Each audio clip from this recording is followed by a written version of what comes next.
గొల్లపల్లి బాగులో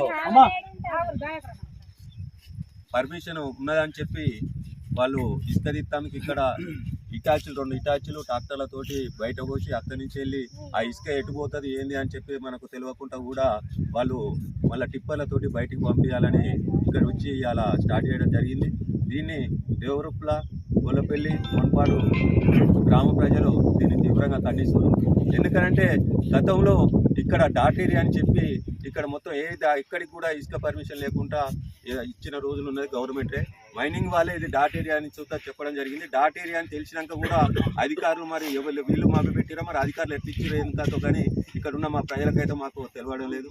ఏదున్నా సుతా ఇక్కడి నుంచి గత ప్రభుత్వం ఏంటంటే డాట్ ఏరియా ఇక్కడ ఉన్న రైతులకు అన్యాయం అయిపోతుందని చెప్పి గత ప్రభుత్వం ఎర్రబెల్లి దయాకర్రావు గారు చెక్ డ్యామ్ కట్టించారు.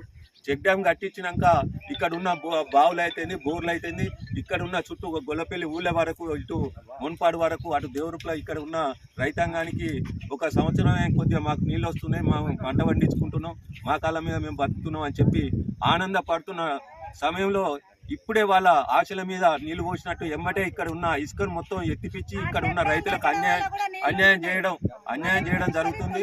ఎందుకంటే ఏది ఉన్నా సుతా ఇక్కడ అక్రమ ఇసుక రవాణా ఇక్కడ ఏదైతే ఉందో దాన్ని వెంటనే నిలిపి చేయాలి. ఎందుకంటే ఇక్కడ ఉన్న స్థానిక శాసనసభ్యురాలైన యశస్వి రెడ్డి గారు ఏమిందాక దేవరుప్లకు వచ్చి చెప్పారు, మేము అమెరికా నుంచి వచ్చి మాకు పైసలు లేకుండా కాదు, మాకు పైసలు ఎంత అంటే అంటున్నాయి, మేము డెవలప్ చేస్తానికి వచ్చినామనే ప్రగల్భాలు పలికిరు.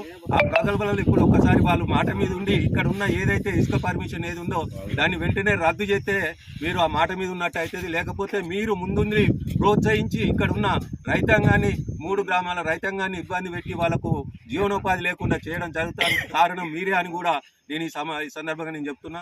దీన్ని మీరు ఒకసారి ఆలోచన చేసి వెంటనే కలెక్టర్ గారికి లేకపోతే సంబంధిత మినిస్టర్ గారికి చెప్పి వెంటనే ఈ ఇసుకను రవాణా ఇంకా అక్రమ రవాణా వెంటనే ఆపాలి, పర్మిషన్ రద్దు చేయాలి. అవసరం అంటే గోదావరి ఇసుక వస్తుంది, గోదావరి ఇసుకకు మనం తెచ్చుకోవచ్చు.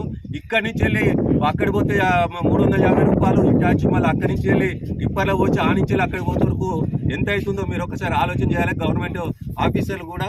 ఎందుకంటే ఇంత ఖర్చు పెట్టి ఈయనే తీయాలని ఏమున్నది, ఆ పైసలు పెడితే గోదావరి ఇసుకే వస్తుంది కదా.